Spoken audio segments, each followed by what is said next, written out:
Olá, pessoal, Adriano Rocha por aqui, mais um episódio, esse diferente, né? A gente está aqui com um cidadão polêmico, né? Um político na mais ampla acepção da palavra e um cara de uma coragem descomunal, né? Uma coragem hercúlea. Ele vem denunciando aí supostos crimes dos políticos das mais diversas naturezas aqui no Rio de Janeiro, né? Ele que foi prefeito de Campos por 2 mandatos, foi deputado, governador 2 vezes, sua esposa governadora também por 2 mandatos, enfim, quero receber aqui com muito carinho o nosso ex-governador Antony Garotinho. Obrigado por ter atendido o nosso convite. Adriano, prazer é todo meu, e como eu faço sempre no início de todas as entrevistas, você está livre para perguntar o assunto que você quiser e qualquer tipo de pergunta. Toda pessoa pública não pode dizer, não, sobre esse assunto eu não falo. Eu falo sobre tudo. Então, eu já vi que ele é dos meus, né? Tem coragem para denunciar, tem fibra moral para lidar com a verdade e, como eu sempre digo, a verdade é implacável. Então, eu vou começar perguntando por esse momento que eu acabei de citar, né? O senhor tem feito denúncias contundentes, né, sobre políticos, deputados do Rio de Janeiro, governador atual, enfim. Eu queria que o senhor falasse um pouco sobre isso. Olha, Adriano, você deve saber que eu fui o autor da notícia crime que levou para a cadeia a maior quadrilha do Rio de Janeiro, liderada por Sérgio Cabral. Eu fui, como deputado federal à época, ao Ministério Público, ao Procurador-Geral de Justiça, e entreguei 2.000 páginas contendo provas inequívocas contra Cabral, Adriano Anselmo, os 2 últimos presidentes da Assembleia naquela época, contra Sérgio Cortes, vários membros do secretariado, sobre o Procurador-Geral de Justiça, chefe do Ministério Público à época, que foi preso, Cláudio Lopes, e sobre pessoas do judiciário que estavam envolvidas. E eu achei que meu trabalho estava cumprido, né? Eu achei que, depois daquilo, eu tinha prestado um grande serviço ao Rio de Janeiro. Eles tiveram que devolver até agora 4 bilhões de reais aos cofres públicos. E há mais 12 para serem devolvidos. Mas diante do que vem ocorrendo hoje no Rio de Janeiro, eu não podia me calar. Eu que já fui, como você disse aí, governador, prefeito 2 vezes, deputado federal, deputado estadual, fui secretário de Agricultura com muita honra de Leonel Brizola, eu sofri todo tipo de perseguição naquela época, quando coloquei os podres poderes do Rio de Janeiro em evidência. Mas o que vem ocorrendo hoje no estado do Rio de Janeiro, em praticamente todas as áreas da administração pública, é algo que nunca se viu. Eu vou dar um exemplo numa área que você conhece bem. A segurança pública. É notório, não preciso falar, que sempre existiu em todos os governos corrupção embaixo, né? Ali com um policial, um oficial, um delegado. Mas nunca chegamos ao ponto que chegamos hoje. A corrupção no Rio subiu de andar. Hoje a corrupção está nos gabinetes dos deputados. Eu denunciei há 2 meses atrás, ele acabou sendo preso esses dias, o deputado TH Joias. Mas não é só ele. E não é só no Poder Legislativo. O Comando Vermelho tem um pacto com o governo do Rio de Janeiro. E esse pacto não é feito com o comandante de batalhão, como existia antigamente, entre milícia e tráfico.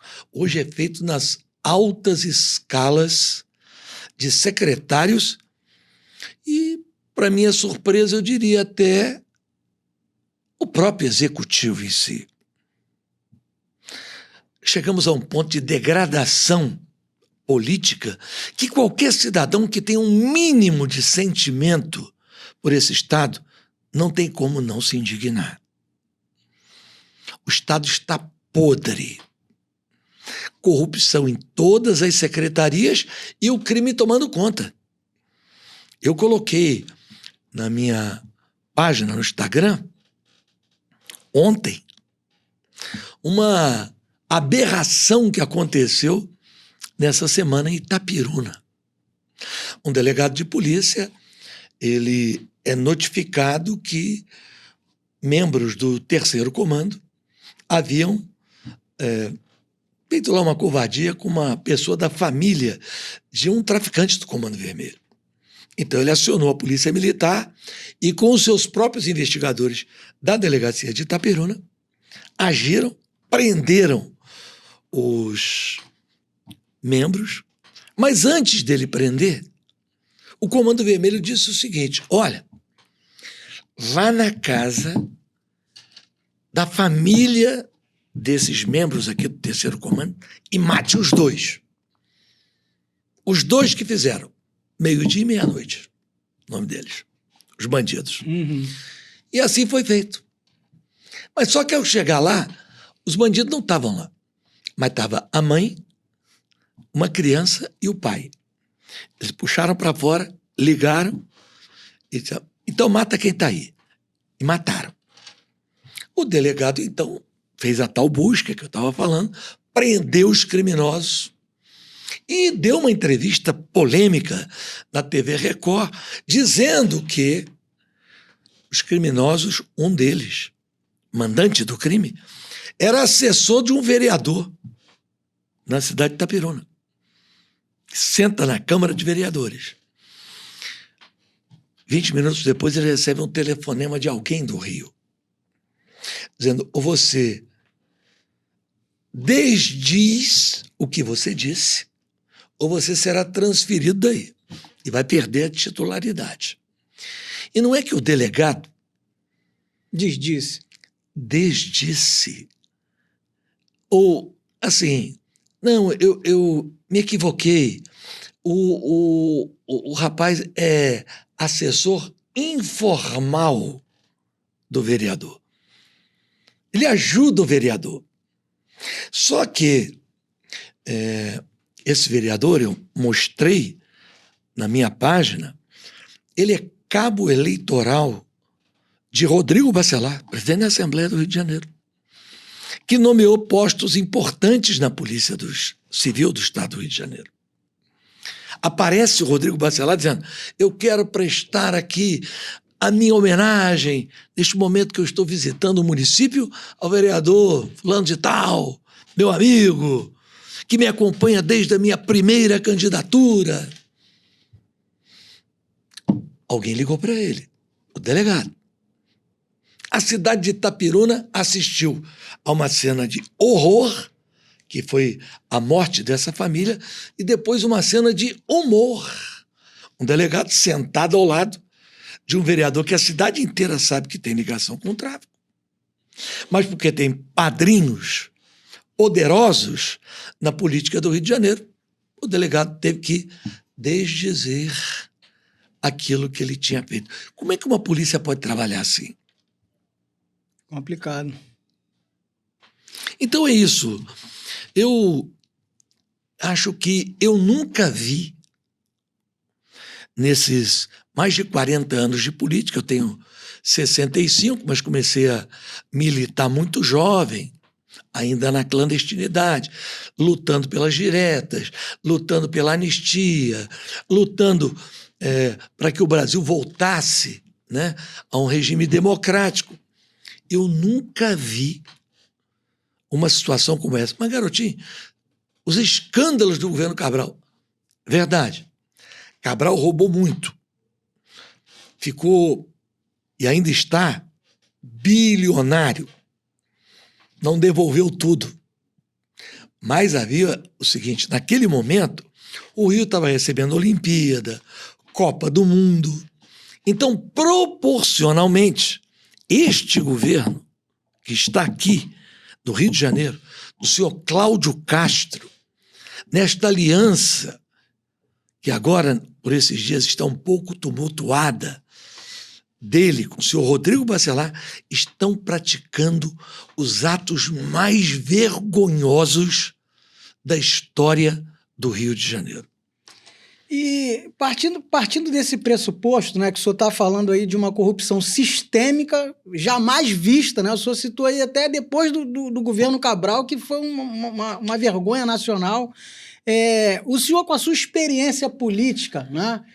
Depois eu vou perguntar sobre as questões políticas que envolvem as eleições de 2026, né? Eu já vi o senhor falando aí em alguns lugares, né, sobre o Washington Reis vir, ou caso não venha, o senhor de repente viria. Enfim, mas o senhor, com a sua experiência política, né, qual seria o remédio, né? Talvez não tenha um remédio efetivo, eficaz de curto prazo, de médio prazo, mas qual seria o remédio para toda essa estrutura de corrupção no nosso Estado? Olha, eu acho que existem remédios que só vão ser tomados na eleição. Mas existem coisas que para já precisam ser feitas. Da mesma forma que o TH Joias, depois de uma série de reportagens que eu fiz, a polícia não teve jeito, teve que prender ele. Mas a Assembleia Legislativa do Rio de Janeiro tem muita gente que precisa fazer companhia a ele. Tem muita gente envolvido com roubo de carro, envolvido com tráfico de drogas, envolvido com milícia. Eu não sei esse percentual, mas existe um relatório da Polícia Federal que diz que mais da metade dos deputados estaduais do Rio de Janeiro tem envolvimento com crime. Olha, nós temos 70 deputados estaduais.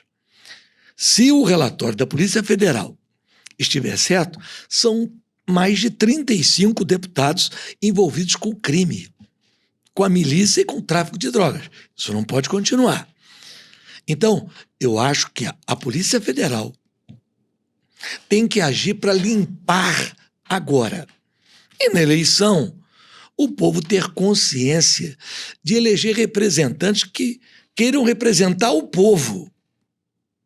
Não ir para lá para aprovar projetos que beneficiem criminosos ou que façam de conta que não estão vendo o que está acontecendo no Estado. Poder Legislativo. Mas também precisa tomar uma atitude em relação ao Poder Executivo. Eu não sei se existe alguma secretaria que não tenha corrupção hoje no Estado. É difícil. Porque eu, por exemplo, venho denunciando várias secretarias, dando nomes, contando fatos que comprovam o que eu digo. Por exemplo, em relação à SEAP, a Secretaria de Administração Penitenciária. O envolvimento com o Comando Vermelho é de tal gravidade que, quando sumiram aquelas armas em Barueri, do quartel do Exército, sim, o Exército começou a buscar encontrar responsáveis. O Serviço de Inteligência do Exército descobriu que as armas estavam na Rocinha. E, em contato com as autoridades estaduais, prepararam uma operação que seria o Exército cercar toda a Rocinha e a Polícia Militar entrar na Rocinha para recuperar os fuzis roubados do quartel do Exército em São Paulo. Pois bem, não ocorreu a operação. O que aconteceu? Autoridades do governo estadual convenceram oficiais do Exército Brasileiro a negociar com o tráfico dentro da cadeia. E o que ocorreu? Eles estiveram lá, sem se identificar, um policial penal que não sabia o que estava acontecendo, e você sabe que hoje existe a chamada portaria unificada, ele então percebeu que ele não se tratava daqueles agentes que estavam sendo mencionados, eu tenho até o nome deles, está tudo lá. Ele olhou e disse, não, vocês não são fulano e fulano. Quem são vocês? Deu voz de prisão aos oficiais do Exército. Então, a autoridade que permitiu a entrada desses oficiais teve que ir até lá, explicar ao policial penal o que estava acontecendo, que era uma missão sigilosa, e por isso eles não podiam se identificar. Missão sigilosa do Exército Brasileiro com líderes de uma facção criminosa. Eles foram até lá, negociaram com o Comando Vermelho a seguinte situação: ó, não precisa fazer nada disso, não precisa cercar Rocinha. Vocês vão amanhã em Jacarepaguá, na rua tal, vai estar um carro encostado, parado, e dentro do carro vai estar o fuzil. Estavam lá. Estavam todos os fuzis lá? Não lembro se recuperaram todos. Já ficou faltando um. Recuperaram por etapa, né? Não. Quase todos estavam lá. Ficou faltando um. Isso é um absurdo. É descabido. Me ligou depois, né, um representante do Exército Brasileiro. Não, mas como é que o senhor... o senhor tem que nos dizer quem foi que deu essa ordem para ele lá, porque não foi o comandante-geral do Exército e nem o comandante militar do Leste. Eu falei, escuta, isso é general, né? Prende os oficiais que foram lá, que eles vão dizer ao senhor. Eu sou jornalista, eu não tenho obrigação de falar nada, não. De dar a minha fonte, não? Não, eu quero saber o seguinte, eu peguei alguma mentira? Não. Nosso problema é apurar o vazamento. Vocês estão preocupados com vazamento? É isso que vocês estão preocupados com vazamento? Eu estou preocupado. É como é que isso acontece dentro de um presídio. Outro exemplo para dizer como é que o Comando Vermelho hoje tem pacto com o governo, é esse ponto. Naquela época que houve um congresso de medicina no Rio de Janeiro, sim, os médicos estavam em frente a um quiosque. Um dos médicos foi confundido com um miliciano e um grupo ali decidiu do tráfico ir lá e matar o cara. Só que o cara era médico, não era o miliciano. Era muito parecido com o miliciano. Pois bem, a polícia deflagrou logo uma operação grande, porque, afinal de contas, era um congresso de medicina nacional. O cara foi morto sentado, tomando cerveja. Quando ele não, fica tranquilo. Os 2 bandidos que executaram o médico foram identificados pelo Comando Vermelho, foram julgados pelo Comando Vermelho e foram executados. E os corpos foram apenas recolhidos pela polícia. O Comando Vermelho fez o papel de investigação, de juiz, e sentenciou a morte e matou os seus próprios membros, que iam colocar em risco a imagem da instituição. Pelo amor de Deus, que Rio de Janeiro é esse? Onde nós estamos? Governador, uma questão importante, né, é sobre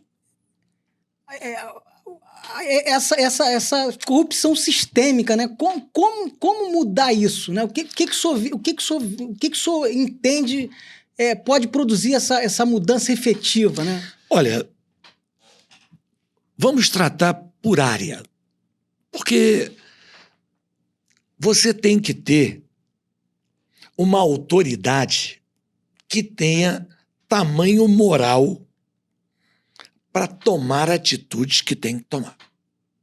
Esse é o primeiro ponto. Porque se o andar de cima dá mau exemplo, lá embaixo não tem que respeitar. Não vai respeitar. Não é que não tem, até tem, mas não vai respeitar. Né? Tá lá um policial se matando para garantir a segurança da população, sabendo que o seu chefe hierárquico, né, imediato, e depois o outro imediato, e depois quem manda, né, tá tudo alinhado com uma facção criminosa. Então, por exemplo, No caso da segurança pública no Rio de Janeiro, costuma-se muito falar assim, a violência no Rio de Janeiro está insuportável, está mesmo. Mas quando você fala a palavra violência, você fala de um sentimento. A palavra correta é criminalidade. Por quê? Porque existem vários tipos de crime. E o combate a cada tipo de crime é diferente. Roubo de carga é uma coisa. Sequestro, que eu acabei no Rio de Janeiro, é outra coisa. Roubo de carro é outra coisa. Tráfico de drogas é outra coisa. Os três problemas centrais do Rio de Janeiro hoje são, em primeiro lugar, disparado, o tráfico de drogas. Segundo, o roubo de carros. Roubo e furto de carros. E o terceiro, o roubo de cargas. Esses três, todo mundo que é do meio sabe o que tem que fazer. Todo mundo sabe quem está envolvido. Mas não se faz. Porque é um grande negócio. Lucrativo para todo mundo, né? Para todo mundo. Inclusive para as seguradoras, por incrível que pareça. Garotinho, você está dizendo que as seguradoras ganham? Claro que elas ganham. Quanto mais roubo e furto de carro tem no Estado, maior o seguro. Exatamente. O seguro é avaliado pelos índices do roubo e furto de automóveis. Então, o Rio de Janeiro é topo absoluto. Então, o que tem que ser feito? Quando o Rio de Janeiro vivia uma epidemia de sequestro, eu fiz uma intervenção na delegacia anti-sequestro. Então, o Rio hoje precisa fazer uma intervenção imediata na delegacia de roubo e furto de automóveis. E tem que prender muito policial que está envolvido com isso. Muito policial. E tem que prender gente de seguradora que está envolvido com isso também. Tem que fazer uma intervenção imediata no sistema que foi criado de roubo de cargas no Estado. É um sistema. Porque eu te pergunto, o Rio de Janeiro é disparado campeão brasileiro de roubo de carga.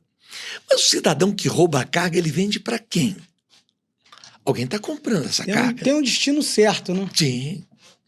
Você pode até dizer que em um ou outro caso, especialmente no caso de alimentos, há aquela invasão da população. Mas as cargas de eletrodomésticos, cargas de eletrônicos, celulares, quem é que compra isso? Não vai me dizer que é um líderzinho de uma comunidade pobre que está comprando carga de celular roubado. Ou então está comprando um caminhão de geladeiras, ou de fogão, ou de micro-ondas. Não. Tem um sistema que começa na delegacia, passa pelo crime, aquele que executa, e depois tem o receptor final. Se não for desmontado o sistema, não tem saída. E aí entramos no terceiro problema, que talvez seja o mais complexo e que precisa de uma ação dividida em dois tempos: curto prazo e médio prazo. Curto prazo. Eu vou recordar aqui que a prisão do maior traficante que existia no Brasil na minha época, Fernandinho Beiramar, eu prendi. Mas para prender Fernandinho Beiramar, eu tive que ir à ONU. Me reuni com o presidente da Colômbia, Pastrana, e mostrar uma foto a ele de Fernandinho Beiramar ao lado de Negro Acácio, o 02 da Farc. Porque quando eu mostrei a foto, ele disse: não me interessa tráfico. Meu negócio é guerrilha. Eu digo: veja essa foto. Quem é este aqui?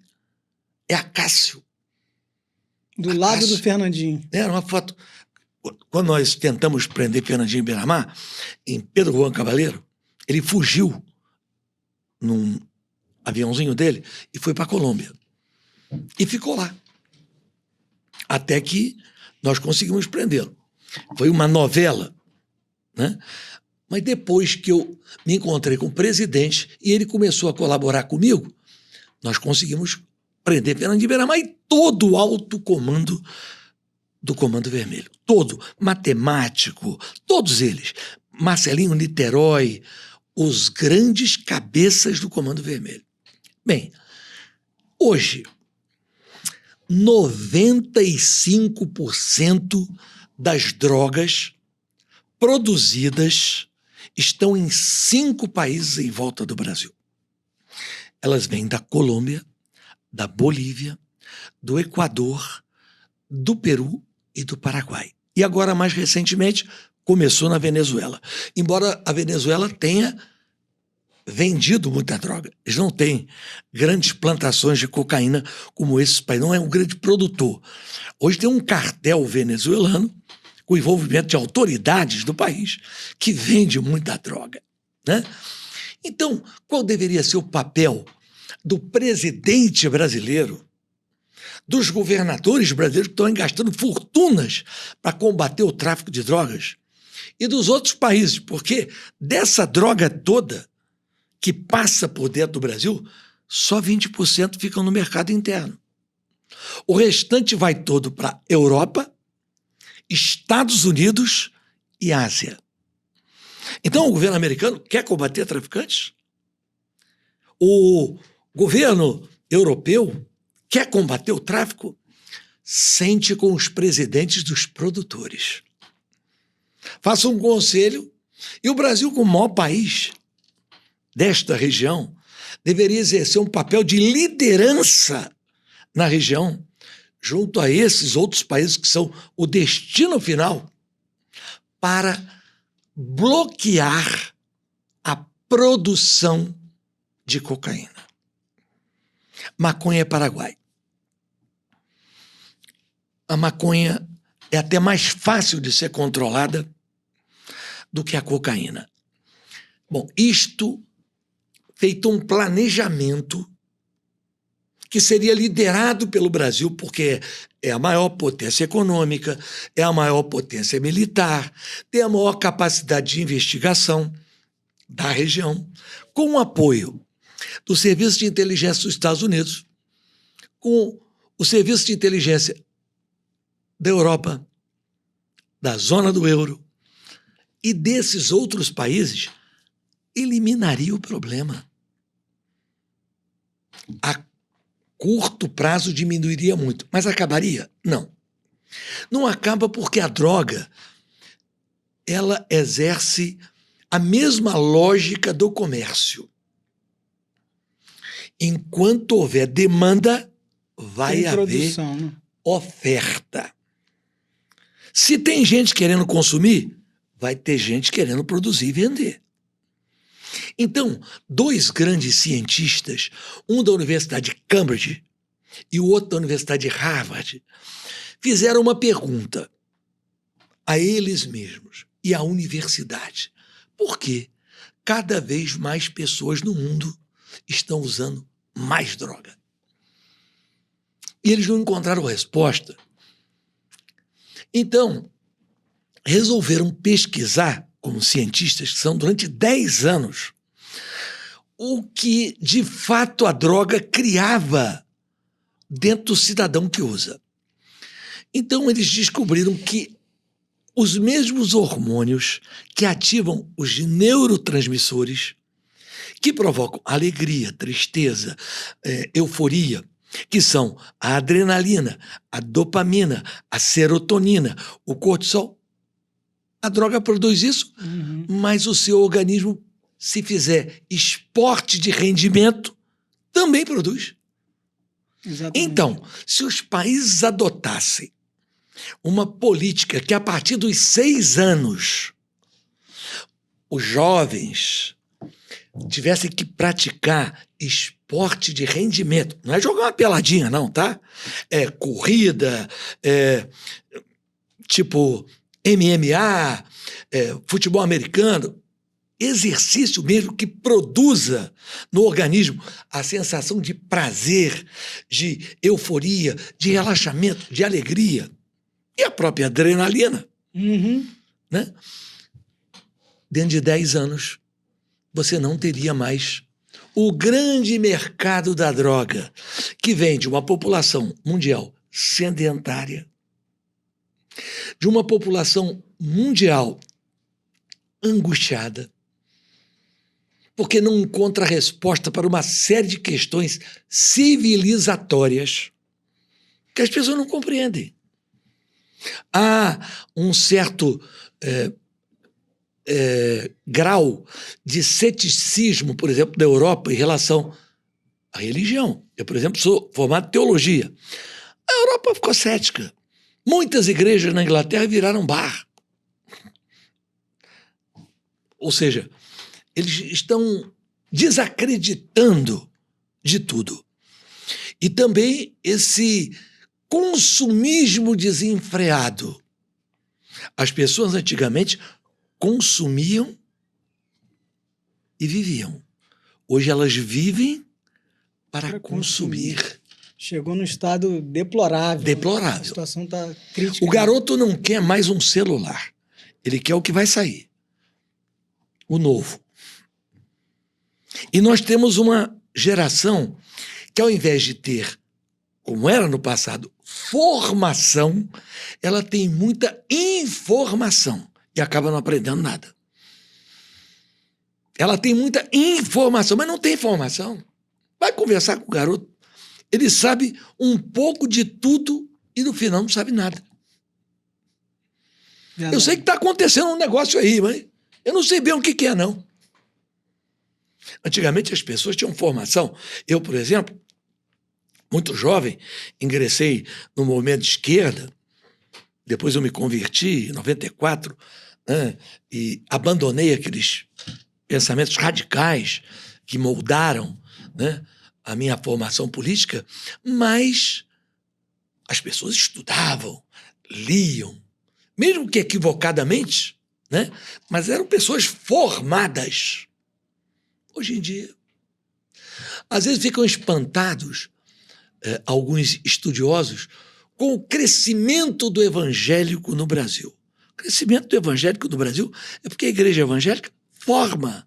Existe uma escola, que é a maior escola do Brasil, chama-se Escola Bíblica Dominical.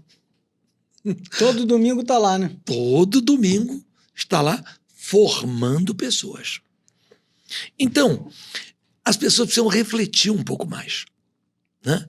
Então, eu creio que se o governo brasileiro quisesse mesmo enfrentar esse problema das drogas, já teria chamado os seus vizinhos aqui, pedido apoio aos países que são receptores, que recebem a droga, e acabava com isso. Mas hoje, quem são as grandes fortunas no Brasil? Lavadores de dinheiro do Comando Vermelho e do PCC. Exatamente. Agora, há pouco tempo, teve uma operação e a gente viu bilhões aqui no Rio de Janeiro. Adriano, aqui no Rio de Janeiro, a coisa é tão cínica, ela é tão deplorável, que todo mundo sabe, o empresário de combustível que lava dinheiro do Comando Vermelho. Todo mundo sabe. Agora, eu, por exemplo, outro dia ele entrou na justiça e proibiu que eu falasse o nome dele. Eu vou ganhar de novo. Já ganhei 3 ações contra ele no Supremo Tribunal Federal. Mas na primeira instância ele ganha. Porque a primeira vez que ele foi preso, por denúncia minha, o advogado dele foi Rodrigo Bacelar, que à época não era deputado. Estava advogando. Estava advogando. E ele fez uma delação, orientado por Rodrigo Bacelar.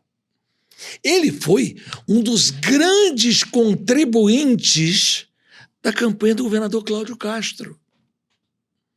Nessa operação que eu citei, a Carbono Oculto, uma das empresas dele aqui no Rio teve mandado de busca e apreensão.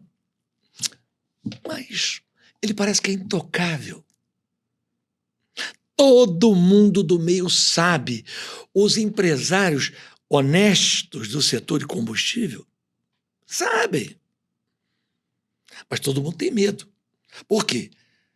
Se as duas pessoas politicamente mais poderosas do Estado, que controlam a polícia civil e militar, que controlam aquilo que pode causar prejuízo a eles, que é a fiscalização do ICMS, que controlam o PROCON, que controlam a Assembleia que faz leis. O cara diz, eu vou botar minha cara na reta? Deixa que o garotinho fala. E aí eu aproveito o ensejo para perguntar para o senhor, né? Uma coisa eu já percebi, o senhor não tem medo. Parece que medo não tem no seu vocabulário. De onde vem tanta coragem para fazer essas denúncias?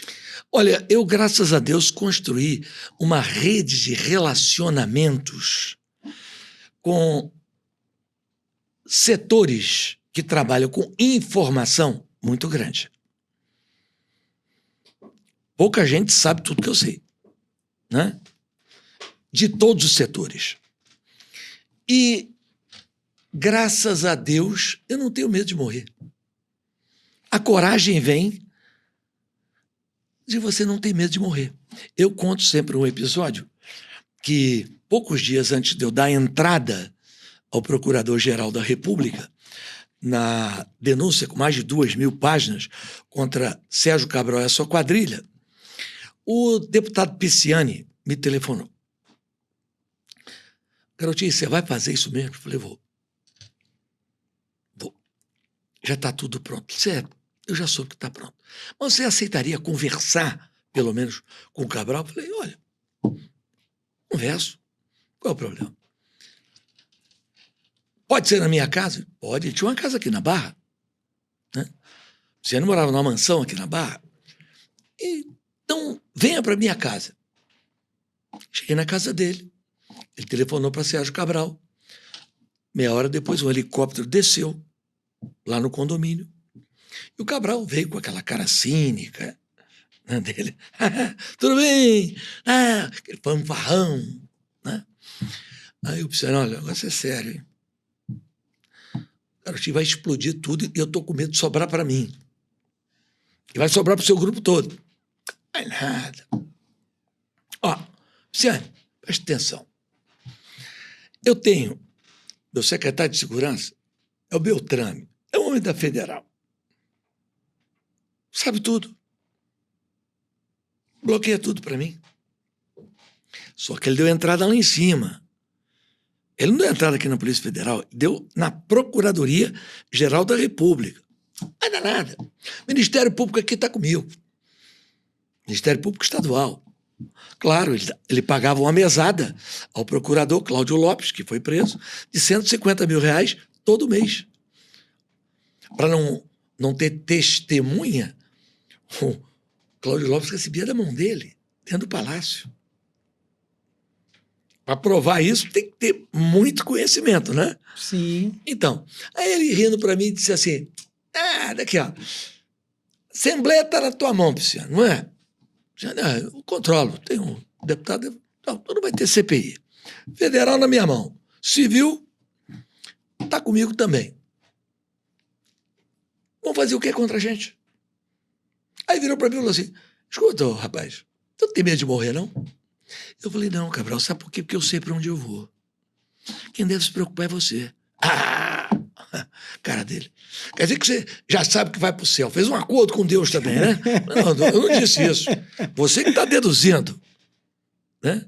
Eu apenas disse que eu, pelo meu comportamento, eu sei, presumidamente, né? Porque ninguém sabe, né?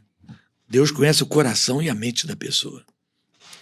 Mas eu digo, se eu não tenho certeza, você tem certeza. Para onde você vai. Por isso você tem medo de morrer. Então, assim, eu não tenho medo de morrer, porque Eu acho que a nossa vida, como diria o poeta Fernando Pessoa, nós só temos uma certeza. Nascer é incerto, mas morrer é certo. Então que você morra com a sua consciência em paz. Que você não veio para o mundo passear. Uma pergunta até que não quer calar, né? Pessoas que fazem denúncias, né, dessa magnitude, até menores, né, vai sofrer perseguições, mas dessa magnitude nem se fala. O senhor foi processado, teve preso, né? Essa prisão se deu fruto de uma perseguição que o senhor sofreu por conta dessas denúncias? Olha, eu não tenho a menor dúvida disso. Aliás, ninguém tem dúvida disso.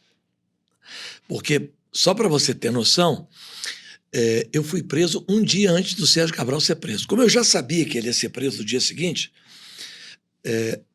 eles colocaram as pessoas da justiça que eu havia denunciado e o Ministério Público, 2 juízes em Campos, um até foi afastado depois, por 2 anos da magistratura, e um promotor, né, para infernizar a minha vida. O processo que eles moveram contra mim foi por utilização de um programa social que eu criei, chamado Cheque Cidadão, que eu teria dado esse programa em troca de voto numa eleição que eu nem candidato fui. Na verdade, o que eles queriam é me parar. Exatamente, é o modus operandi de quem denuncia e o denunciado faz isso. Eles queriam me parar. Mas olha, eu fui preso 4 vezes. A primeira vez entrei de manhã, saí à noite. Da outra eu entrei à tarde e saí no dia seguinte. No total, eu fiquei 29 dias preso. Sérgio Cabral já ficou 6 anos. E está condenado a 430 anos. O meu, claro, ninguém quer ser preso. Mas diferente dele, eu fiquei tranquilo. Até o rapaz lá da cadeia olhou para mim e disse assim: o senhor é um homem tranquilo, né? A gente acha que o senhor é um cara bravo, mas o senhor está aí a noite toda escrevendo. Eu estou terminando aqui meus livros, minhas anotações. Ele disse: olha, vou dizer uma coisa para o senhor. Eu até não gostava do senhor, não. Quando o senhor foi governador, eu não gostei, não. O rapaz falando comigo. Mas depois que o senhor fez essas denúncias todas aí, eu passei a ver que o senhor é um sujeito corajoso mesmo. Eu passei a ser seu admirador. E eu andava ali. Eu queria ver o Cabral sair na rua. Eu queria ver. Agora há pouco parei ali, tomar um café. O dono do bar não queria nem me cobrar o café. Pô, que honra. Para mim, você está aqui. Né? Gente quer tirar foto comigo em todo lugar. Isso é o que paga a vida de um homem público. Não adianta você ter dinheiro. Até porque minha profissão, eu tenho carteira assinada, é de radialista. E nunca deixei de exercer quando fui prefeito, quando fui deputado, quando fui governador. Mudando aí de assunto, né? 2026 está chegando, né? A gente vem para uma eleição, né? Talvez tanto polarizada quanto a última no que tange o governo federal. Enfim, o Estado está aí nessa coisa incerta, né?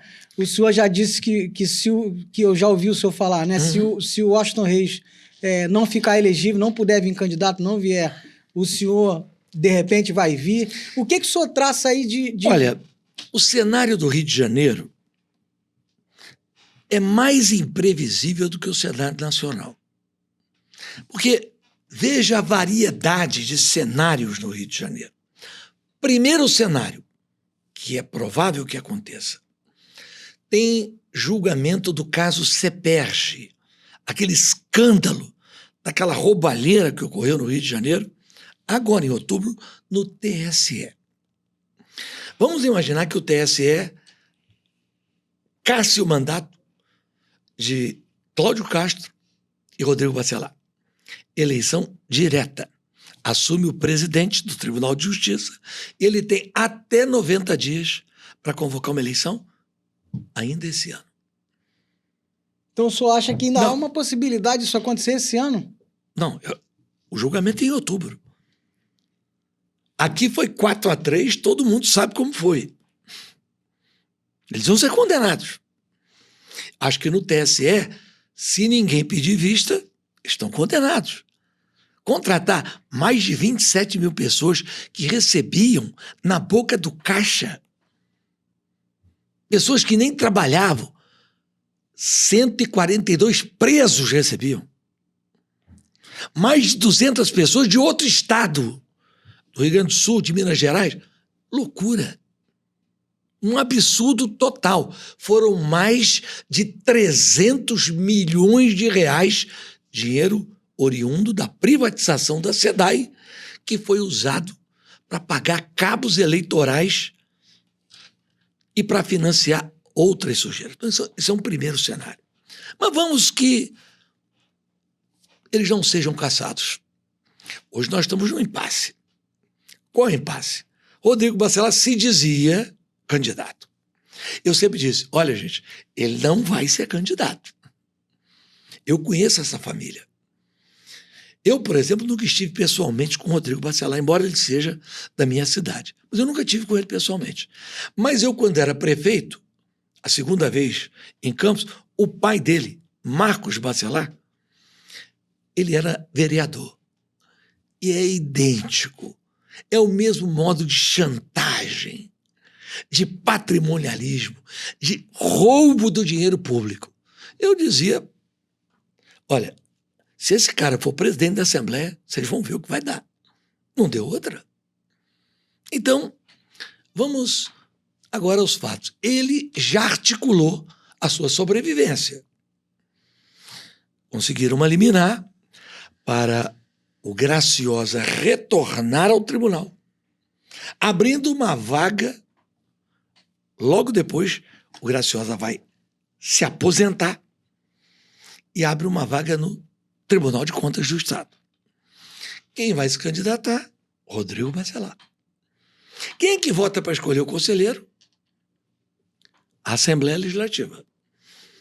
Ele, então, pretende, né, obter a maioria dos votos. Porém, é um problema. Como ele e Rodrigo Bacelar estão brigados momentaneamente, o Cláudio Castro e o Rodrigo Bacelar, o Cláudio Castro mandou um recado para ele. Olha, você pode ter os votos que você quiser na Assembleia, mas quem dá a última canetada é o governador. E eu só vou te nomear se nós fizermos o acerto das coisas que nós fizemos juntos. Porque ele não abarra sozinho. Então está criado um impasse. Esse hoje é outro cenário.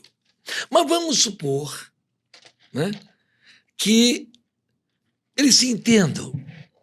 Porque bandido, no final, acaba tudo se entendendo. E o Rodrigo Bacelar vai para o tribunal.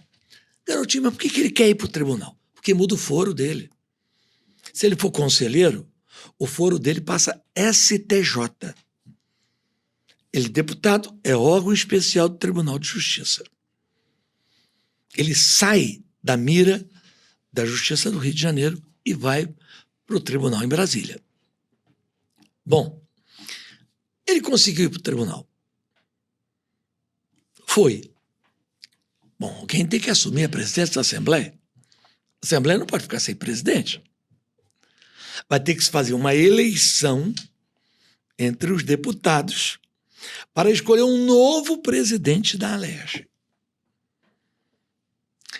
Eu já sei quem vai ser, mas não vou dizer agora.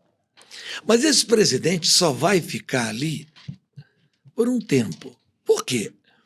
Porque Cláudio Castro vai sair no iniciozinho do ano que vem, ou até no final desse ano, para se candidatar. Não vai ser senador.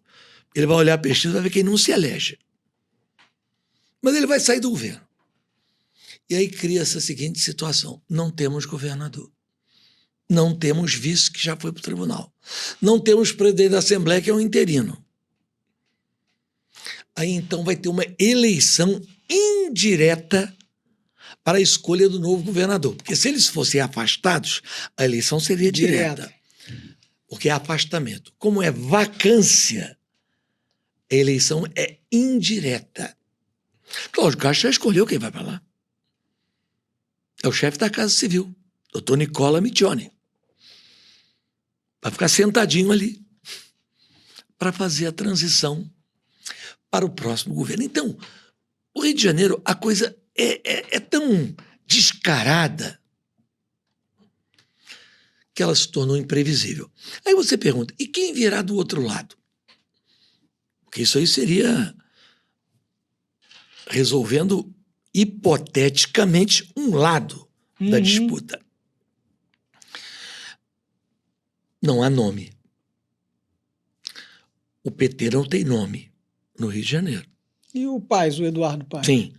Então, o que Eduardo Paes planeja? Que se houver eleição agora, ele bota um candidato do PT para perder, para ter o apoio do PT na outra. Porque o Eduardo Paes não vai ele não vai renunciar à eleição, à Prefeitura do Rio, para disputar uma eleição agora. Nesse primeiro mandato que ele está fazendo, né? Não. Que ele teria para completar com menos de um ano. Depois ele só teria a reeleição dele. Ou seja, ele que poderia ficar 8 anos, só ficaria 5. Nem 5. 4 anos e 9 meses. Ele não vai sair. Né? Para essa eleição agora, eu não sei. Acho que ele entregaria, talvez para um Marcelo Freixo, ou um Molon, né? Para disputar, perder e ele ficar com crédito da esquerda para a próxima eleição, já em 2026, logo ali na frente. Essa sim que ele disputaria. Do lado conservador, quem nós teríamos? O nome que está colocado é o Washington Reis. Só que o Washington Reis tem um problema. Ele ainda está impossibilitado da disputa. Ele precisa resolver uma condenação por crime ambiental que o deixou inelegível. A possibilidade dele reverter é grande? É. Mas pode não reverter a tempo. Certo. Pode ser que ele reverta para 2026. Mas se tivermos uma eleição agora, talvez não dê tempo. Então, a indefinição é total. Foi nesse cenário que eu disse que, bom, se tiver eleição esse ano e o Washington Reis não disputar, eu disputaria. Mas eu não tenho, assim, desejo. Eu já fui governador, já fui prefeito 2 vezes, minha esposa foi governadora, eu já fui deputado estadual, fui secretário de Agricultura do Brizola. Né? Eu tenho hoje que tomar uma decisão entre o conforto e o risco. Qual é o conforto? Está se instalando no Brasil uma empresa de energia que o maior acionista é a maior fabricante de placas solares do mundo, chinesa. Ela vai montar uma fábrica, uma usina com 5.000 placas solares para produzir energia solar. Eu fui selecionado entre 15 executivos para ser o gestor principal dessa empresa. Salário de mais de $20 mil por mês, casa paga aqui no Rio, carro, segurança. Esse é o sonho, né? Mas meu sonho nunca foi ficar rico. Eu tenho política na veia, né? Porque se eu entrar nessa empresa, a primeira coisa que está claro no estatuto da empresa é o seguinte: não pode ter nem filiação partidária. Tem que desfiliar do partido. Não, tem que ficar sem partido e não pode se candidatar. Né? Então eu tenho que tomar essa decisão. Eu tenho que tomar até quando? Até novembro. Eu tenho que tomar a decisão, porque eu tenho que dar uma resposta. Foi um processo de seleção muito rígido. Eu até estava falando com você aqui, olha, quanto tempo vai durar aí a entrevista, porque eu tenho que ir para aula de inglês. Porque eu passei em todos os testes, mas eu confesso que eu não tenho um inglês fluente, né, para lidar com executivos de todo o planeta, porque essa é uma empresa gigante, né, que vai vir para o Brasil agora produzir energia limpa, energia solar. Isso é muito bom. Né? Então, assim, eu não tenho ambição. Se fosse uma missão, garotinho, olha, você tem aqui uma missão. Você vai entrar para acabar com essa roubalheira toda aí do Rio. Tudo que você sabe, né, você vai dizer na campanha. Você vai falar tudo que você sabe das ligações do Eduardo Paes, contar toda a história que você sabe do que ele fez no período em que ele era garoto mimado do Sérgio Cabral. Você vai contar toda a história do Rodrigo Bacelar, que você sabe lá da sua cidade, desde Campos. Ele se tornou um dos homens milionários do Estado e vai endireitar o nosso Estado. Talvez eu me empolgasse, né? Mas diante desse quadro que o senhor tá expondo, né, e pela experiência política que o senhor tem, né, de ter sido governador 2 vezes... Eu tenho experiência política e tenho administrativa. Exatamente, é isso que eu estou falando. Gestor do Estado, gestor do município de Campos, que é um município relevante no nosso Estado. Aí eu pergunto para o senhor, não seria o caso do senhor se colocar, né, e em sendo candidato... E ganhando as eleições, né? Uma suposta vitória nas urnas. O que o senhor tomaria de medida? Adriano, uma vez eu ouvi uma frase de Leonel Brizola que eu nunca esqueci. Ninguém é candidato de si mesmo. Perfeito. Você, para ser candidato, você tem que representar um segmento, um pensamento. Eu não consigo entrar no partido que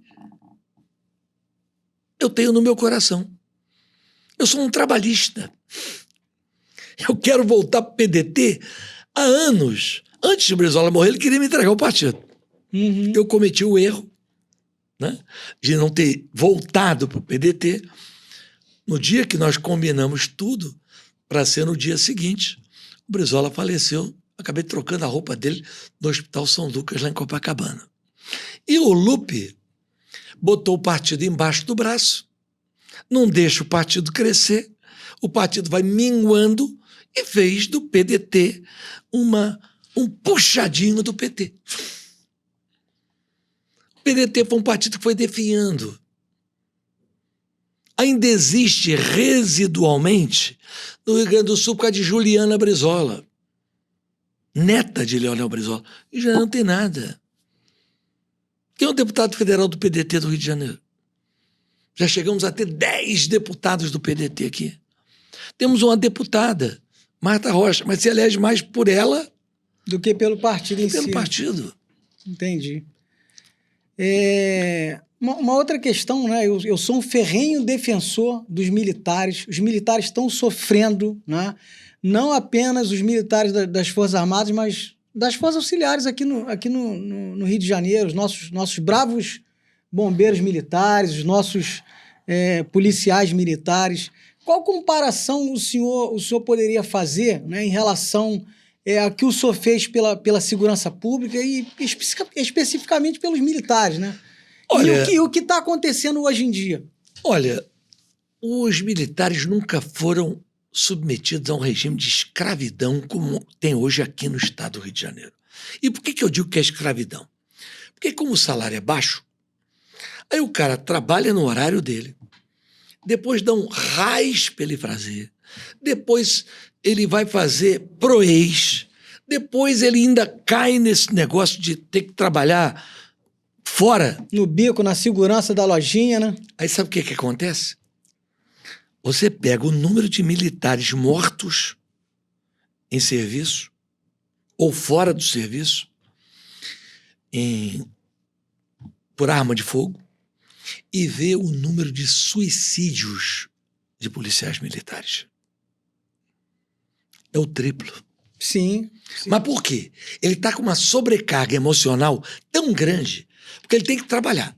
Na folga, ele trabalha de novo. No outro dia de folga, ele trabalha de novo. Aí já está na hora de trabalhar de novo. Ninguém aguenta. E aproveitar o ensejo, a gente está no Setembro Amarelo, né? Deixar um recado aqui para o governador Cláudio Castro, para os comandantes militares do Corpo de Bombeiros, da Polícia Militar e até das Forças Armadas, né? Os senhores precisam rever todas essas dinâmicas, porque ninguém aguenta mais suicídio, autoextermínio dos nossos combatentes da segurança pública nacional e no estado do Rio de Janeiro. O cidadão trabalha num clima de estresse, numa cidade do Rio, na Baixada Fluminense, em São Gonçalo, em áreas estressantes, de violência latente. Aí, quando é a hora dele descansar, ele toma um banho e entra em outro serviço. Às vezes tem militar que vê a família um dia na semana. Ele não tem o direito de ver a esposa, criar o filho dele. Esse é um problema sério. Segundo, tem um concurso da PM onde as pessoas estão aprovadas. O governador se mostrou de fazer um concurso novo. Por que não chama esse pessoal?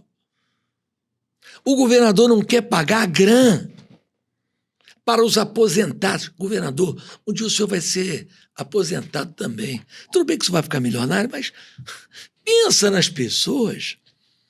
Não é que o aposentado, o bombeiro aposentado, o policial aposentado não merece a grana? É claro que merece. Ah, mas não tem dinheiro. Mas o senhor deu 20 milhões para o show da Madonna.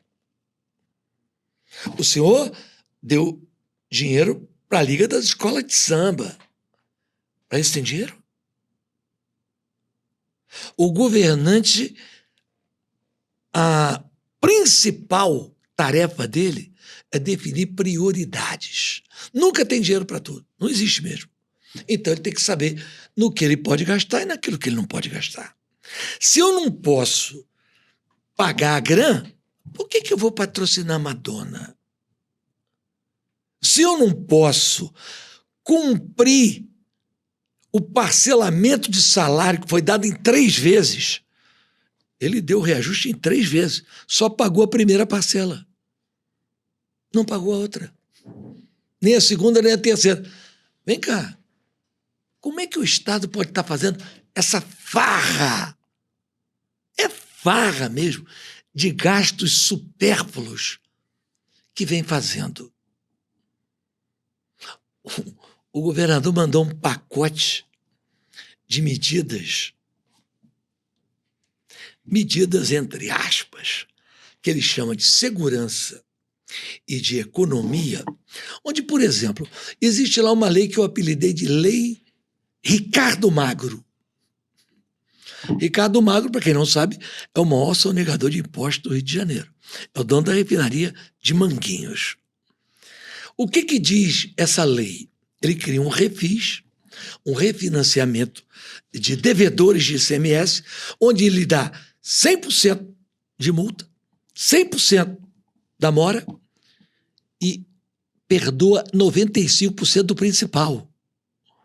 Ou seja, só para dar um exemplo, um cidadão que deve R$1 milhão, vamos dizer que 100 mil fosse de multa, caiu para 900. Mas 100 mil ali de mora e outras incidências, caiu para 800. Desses 800, ele só vai pagar 5%, você vai pagar 40 mil. De 800 mil, ele vai pagar 40 mil reais. Ou seja, nada. Sonegadores. Não tem empresa pobre devendo ao Estado, não. O pobre deve PVA. Para os pobres, sabe qual foi a lei que ele mandou? A lei que aumenta a contribuição para o POF. Você não sabe o que seja POF, que é um nome muito técnico. É que quando tem incentivo fiscal, foi criada uma lei que aquilo que a empresa deixa de pagar ao Estado, uma empresa como a Peugeot Citroën, teria que recolher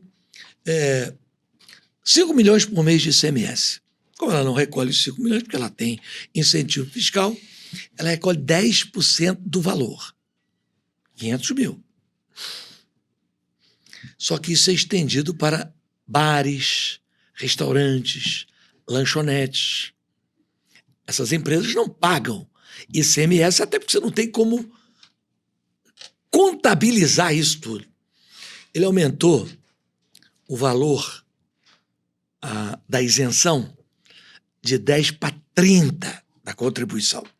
Então as empresas agora vão ter que pagar 30% do que elas deixariam de pagar. Ou seja, um restaurante aí que pagaria 100 mil, né? Não pagou, está no regime de incentivo fiscal. Pagaria 10 mil, vai pagar 30. Uma lanchonete, o cara deixou de pagar 50 mil, ele ia pagar 5 mil, vai pagar 15. Esse é o governador Cláudio Castro. Outra lei que ele mandou, absurda, ele praticamente extingue o Rio Previdência, que foi criado por mim, que é o que banca o salário dos aposentados e pensionistas do Estado até hoje. Ele praticamente extingue, transfere o Rio Previdência para a Secretaria de Fazenda do Estado e o dinheiro que tem aplicado em títulos futuros do Rio Previdência passa a ser administrado pela Secretaria de Fazenda. Ele quer usar o dinheiro dos aposentados, da dívida que eu renegociei em 99, agora no ano da campanha eleitoral. Governador... Esse é o ano da maquiagem. Governador, o senhor já gastou o dinheiro da venda da SEDAI na sua reeleição. Agora o senhor quer gastar o dinheiro das aposentadorias e pensões do Estado na campanha sua de senador ou deputado, seja lá o que o senhor for. O senhor não vai ganhar para nada. O senhor tem 2 nomes escritos na sua testa. O primeiro, incompetente. E o segundo, corrupto. Ou pelo menos conivente. Então, governador, a gente está caminhando aí para o final, para você não perder a sua aula, né? Mas a minha pergunta é o seguinte, a gente vem vivendo essa polarização, né? Que para mim é nefasta, né? Essa radicalidade extremista, né? Esquerda de um lado, direita do outro, extrema esquerda, extrema direita. O senhor sempre foi reconhecido, o senhor mesmo falou aqui, né? Como o senhor mesmo se auto-intitulou como um trabalhista, um fiel discípulo de Leonel de Moura Brizola, né? Então, como que o senhor se vê hoje, né? nesse contexto, e o que o senhor teria para dizer dessa polarização? Eu queria dizer a todos que estão assistindo o seu programa, especialmente aos jovens, que não caiam nessa armadilha. Porque você resumir o Brasil à direita e à esquerda é desconhecer que existe o trabalhismo, a social-democracia, a democracia cristã e tantas outras ideologias que não são extremistas. E tem que acabar essa história do seguinte, você falou bem do PT, aí você é bolsonarista. Se você fala mal do Bolsonaro ou de alguma coisa que a direita tenha feito, você é petista. É lulista, é petista. Tem que acabar isso. É isso aí que a gente está vivendo. Você tem pessoas corretas e corruptas dos dois lados. Claro que tem mais de um lado que do outro. Eu, por exemplo, nas 2 últimas eleições, eu votei no Bolsonaro contra o PT. Porque eu votei várias vezes em Lula. Eu votei em Lula no segundo turno em 89, votei em primeiro em Brizola. Brizola nos chamou do Rio Centro, fez aquela famosa reunião. Vamos ter que engolir o sapo barbudo. Lembra disso, né? Lembro. Então, eu estava lá. Eu era garoto, mas lembro. Eu era prefeito de Campos nessa época, apoiei o Lula no segundo turno. Em 94, eu votei no Brizola, mas o Fernando Henrique ganhou no primeiro turno. Em 98, eu coordenei a campanha da chapa Lula-Brizola de vice. Eu conheço o PT. Em 2002, eu não fui para o segundo turno por pouquinho voto. Eu fiquei ali batendo na trave. No segundo turno apoiei quem? Lula. Então, não venha com essa história de você é bolsonarista. Não sou bolsonarista. Eu votei porque eu vi o que o PT, com todas essas oportunidades, fez. Nada. Roubo na Petrobras. Quase quebra a nossa maior riqueza. Uma empresa fantástica que tem a tecnologia de explorar petróleo no fundo do mar. Começou ali na Bacia de Campos. Eu era prefeito. Quando a primeira plataforma começou a funcionar, eu fui lá. Então, o PT desmoralizou a esquerda brasileira. Por quê? Porque o Lula não deixou criar ninguém. Ele não deixava surgir líder nenhum. Todo mundo que queria crescer, ele botava o pé em cima. E os outros líderes, vendo que o líder maior caiu no patrimonialismo, o Lula, que tinha uma casinha modesta em São Bernardo, um carrinho que ele ia para as reuniões de sindicato, ficou milionário. Aí o petista hoje, militante, que acredita no PT, ele defende o PT, mas esquece que o Palocci roubou 100 milhões e devolveu. Ou não? Sim. Não, porque eu digo para alguns petistas, olha, me perdoe, tá? Vocês deviam pedir ao Papa para canonizar o Palocci. Porque se ele devolveu 100 milhões que ele não roubou, ele é um santo. Hã? Ele está dando o dinheiro dele. Absurdo. Tá fazendo caridade, né? Então, e mais do que isso, durante todo esse período, o PT teve a oportunidade de fazer a verdadeira mudança do Brasil. A que o Brasil mais precisa, que é libertar o Brasil da mão dos bancos. 6 famílias, apenas 6, elas detêm o equivalente à mesma riqueza de 100 milhões de brasileiros. O Brasil pagou no ano passado, de juros da dívida, ao Itaú, Bradesco, Santander. Esses são os grandes, né? Uhum. 1 trilhão de juros. 1 trilhão. É mais do que tudo que gastou com assistência social, saúde e educação. Ou seja, o Brasil hoje, depois de tantos governos do PT, é refém dos banqueiros. O Brasil foi sequestrado pelos bancos. E o Lula está ali. O governo está ali. Eu não votei no PT por causa disso. Garoto, você votou no Bolsonaro. Olha, eu fui deputado junto com o Bolsonaro. De 2010 a 2014. 4 anos. O Bolsonaro tinha capacidade para ser presidente? Não tinha, não. Mas a minha esperança é que ele montasse um ministério que fosse capaz de fazer o Brasil sair dessa era de atraso. Até que na área econômica ele montou. O Paulo Guedes era uma pessoa preparada. Mas na educação, na saúde, foi muito ruim. Então, eu não quero, na próxima eleição, ter que votar, como eu votei no Bolsonaro para tirar o Lula, ter que votar em alguém para tirar o Lula de novo. Entendeu? Porque o eleitor, na eleição passada, elegeu o Lula para tirar Bolsonaro. Já tinha votado no Bolsonaro para tirar o Lula. Será que agora vai votar em outro candidato? O Brasil não pode votar no menos pior. Mas sabe o que é? A nossa elite, além de perversa, essa elite política e econômica, ela é ignorante.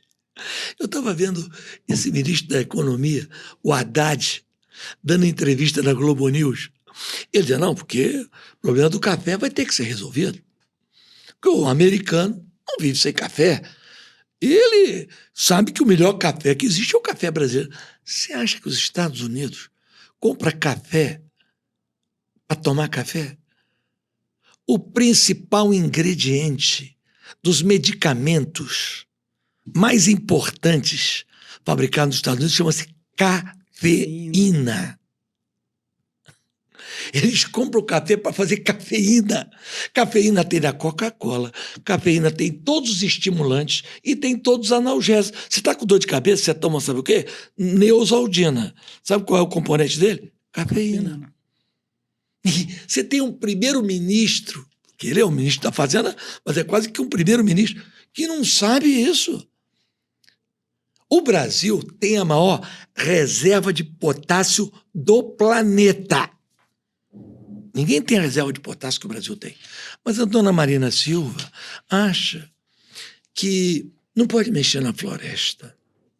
Aí o Brasil, que é o maior produtor de alimentos do mundo, tem que importar fertilizantes. Porque o que produz, o que faz produzir o fertilizante é o potássio e as substâncias que são tiradas do petróleo.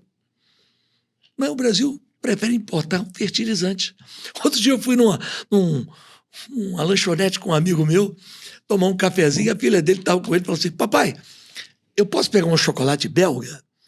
Ela pegou um chocolate belga. Ela disse, como é bom esse chocolate? Eu falei, deixa eu te fazer uma pergunta. A Bélgica tem chocolate? Ela falou assim, não sei, deve ter, né? Eu falei, não, esse cacau aí, que fez esse chocolate belga, veio de Itabuna, na Bahia. Até quando nós vamos vender os nossos produtos naturais a preço de banana? Nós vendemos petróleo e importamos gasolina, óleo diesel, polietileno, polipropileno. Gente, polietileno, tudo que é feito de plástico, é isso. Camisa hoje, feita de tecido, esse tecido mais plástico, né? Tudo isso sai do barril de petróleo. Um barril de petróleo que o Brasil vende a $70, ele produz 100 produtos. 100, no mínimo. De todos os componentes que tem dentro do petróleo. Então, é muito difícil quando você tem uma elite ignorante, que não tem amor pelo povo, não está se preocupando com isso. Sabe por quê? Se der um problema, eles pegam o avião e vão embora. Quem vai ficar aqui é um pouco da classe média, o povo, o trabalhador. Porque esse pessoal, o caminho deles é a ponte aérea. A primeira que encontrar. Eles não estão preocupados em dar boa educação. Como é que você explica que entre 1930 e 1970, 75, durante 40 anos, o Brasil cresceu a 7% ao ano. Tinha uma economia maior do que a China. Dali para frente o Brasil parou. O que houve? E continua sendo um país rico demais, né? Não, mas parou. A China hoje tem um PIB quantas vezes maior que o Brasil? Não é? O Brasil tem quantos anos? Mais de 500 anos. Os Estados Unidos é um país que vai completar 250 anos. Você conhece alguém dos Estados Unidos que quer ser imigrante no Brasil? Ninguém. Mas tem um monte de brasileiro que está indo para lá. E gente do mundo inteiro. Então, pelo amor de Deus, vamos ser patriota de verdade. Que negócio de dizer que eu sou patriota, mas não faz nada? No concreto, para ser mesmo. Como é que os maiores cérebros, pensadores brasileiros vão embora? Porque não tem pesquisa no Brasil. Aí eles vão descobrir tudo e vender para as indústrias e outros países. Eu queria, sabe o quê? Um BNDES, que ao invés de financiar o porto em Cuba, Porto de Mariel, ou o metrô de Caracas, financiasse a nossa soja, para não vender soja, para vender o produto industrializado que sai da soja. O óleo de soja e tudo aquilo que é feito. Eu queria que o nosso café não virasse café solúvel da Nestlé lá fora e voltasse para cá. Eu queria que as nossas refinarias refinassem o nosso petróleo. Para a gente não precisar. Hoje, o Brasil produz 5 milhões de barris de petróleo por dia. Sabe quanto que refina? 17%. O resto vem tudo fora. Manda tudo para fora. E depois tem que comprar óleo diesel. O Brasil agora vai ter um problemaço. A OTAN identificou uma frota de navios fantasmas da Rússia que param no porto de Paranaguá e Santos, o Brasil comprando petróleo da Rússia. De forma clandestina. Não é clandestina. A Rússia sofreu embargo por causa da guerra da Ucrânia, da Comunidade Europeia, dos Estados Unidos e de todos os países. O Brasil, não é os Estados Unidos que está embargando, não. É a OTAN, Organização do Tratado do Atlântico Norte. Vai ser um problemaço. O Brasil está comprando quase 20% do petróleo da Rússia, sendo o grande produtor de petróleo. Ou seja, está ajudando a financiar a guerra da Ucrânia pelo lado russo. De forma velada ali, né? Escondidinho. Na política dos BRICS. O Lula faz uma política externa desastrosa. Apoia a Nicarágua, de um ditador sanguinário que persegue padre, freira e pastor, que é o Daniel Ortega. O Brasil fica olhando para as covardias que Nicolás Maduro faz e ainda mantém comércio com ele.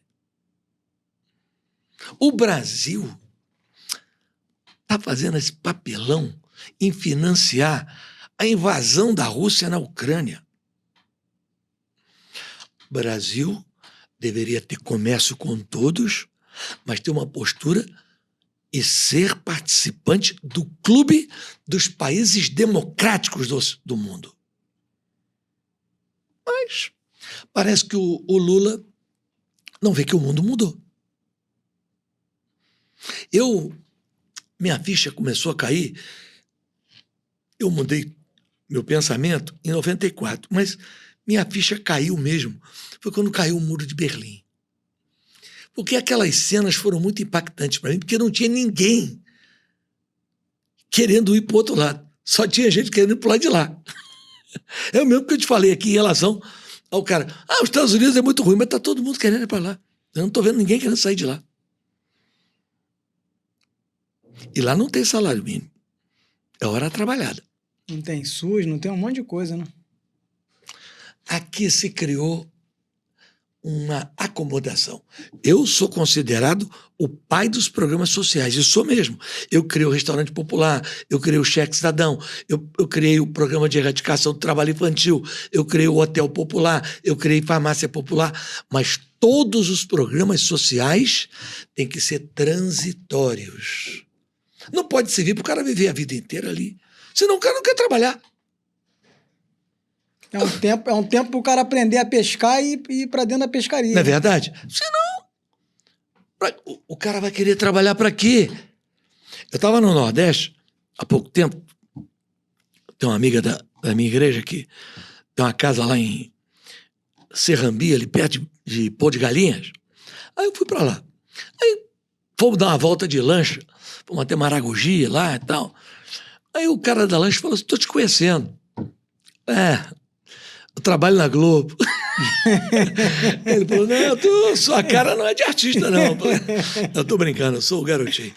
Rapaz, deixa eu falar uma coisa com o senhor. Tem que mudar esse negócio aí. Eu votei até no Lula, porque é nordestino, nós gostamos do Lula. Mas olha só, eu, com essa lancha aqui, ganhei um dinheirinho, né? Eu comprei um sítiozinho. Eu tô dando uma casa e pagando R$2.000 para ver se eu encontro alguém para tomar conta lá. Eu fico o dia todo aqui na lancha, principalmente agora nesses meses que... Eu fui no verão, né? Nesses meses aqui, eu não encontro. Quanto que você está pagando? R$2.000, ainda deixa a pessoa ficar na casa. Você não encontra por quê? Não, eu até encontrei uma senhora outro dia, aí falei para ela, olha, R$2.000 e a senhora vai fazer o serviço da casa, limpar, cuidar ali da minha criação, que eles criavam as galinhazinhas, né? Dar milho para as galinhas, cuidar ali dos porquinhos que ele tem. Ela falou assim, eu não quero não. Porque eu recebo R$650 do Bolsa Família e mais R$1.350 do auxílio reclusão, que meu marido está preso. Ela ganha R$2.000, não precisa trabalhar. Ganha sem fazer nada, né? Não, e o pior, não tem limite. Não sabe até quando, né? Não sabe até quando. Se você tem um programa social que o cara sabe, ó, você vai ficar aí, mas você vai ter que se qualificar para voltar para o mercado de trabalho para trabalhar. É outra coisa. Já falei demais, né? Para encerrar, nesse cenário político do ano que vem, Bolsonaro agora condenado, né? A gente não sabe se vai haver uma reversão disso. O Bolsonaro vai ser anistiado. O senhor acredita que ele vai ser anistiado? Da proclamação da República até a última anistia, foram 54 no Brasil. Ele vai ser anistiado. O que vão fazer é um acordo para ele não ser candidato. Mas aí, de qualquer forma, vão tirar ele do cenário político. Mas ele vai ser o grande cabo eleitoral da eleição. Então, eu só acredito que ano que vem haverá essa polarização esquerda-direita. Se não aparecer um candidato capaz de empolgar, nós vamos ter o candidato que vai representar esse espectro, vai ser o candidato do Bolsonaro, que provavelmente vai ser o governador de São Paulo, Tarcísio. Mas eu acho também, minha opinião, qualquer analista que fizer análise a essa altura do campeonato está chutando, né? Porque com essa distância não dá para fazer. Está tudo muito incerto. Né? Mas a minha opinião é que o Lula não vai ser candidato. O Lula só vai ser candidato se o Bolsonaro for candidato. Se o Bolsonaro não for candidato, o Lula não vai ser. Aí vai vir um outro problema do outro lado. Porque eu acho que Bolsonaro não sendo, o Tarcísio não une todo mundo. Aí o Ronaldo Caiado vai querer ser candidato. Pode ser que o Ratinho, se não for vice, vai querer ser candidato, vai dividir o lado de cá. Mas vai dividir o PT também. Porque aí o Alckmin vai querer ser candidato pelo PSB. O PT vai querer ter o candidato dele. Porque o PT sempre quer a cabeça. O Boulos disse que ele só tem compromisso com o Lula. Não sendo Lula, ele teve uma grande votação, ele quer ser candidato de novo. E aí tem a namorada de todo mundo, o PMDB. Acho que o PMDB, no final... Lança alguém. Não vai ser a Simone Tebet.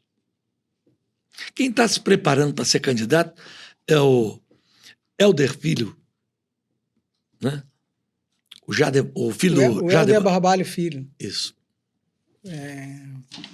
Então é isso. A gente está chegando aqui no final. Eu queria agradecer, né, de forma muito carinhosa a aula que o senhor deu para a gente aqui de política, a aula de verdade, né, e a transparência. Meu desejo é que Deus abençoe o senhor na sua jornada, né, por onde o senhor trilhar aí, seu caminho seja próspero e abençoado. Eu agradeço muito a você, agradeço todo mundo que teve aí a paciência de assistir e não vamos desistir do nosso Estado.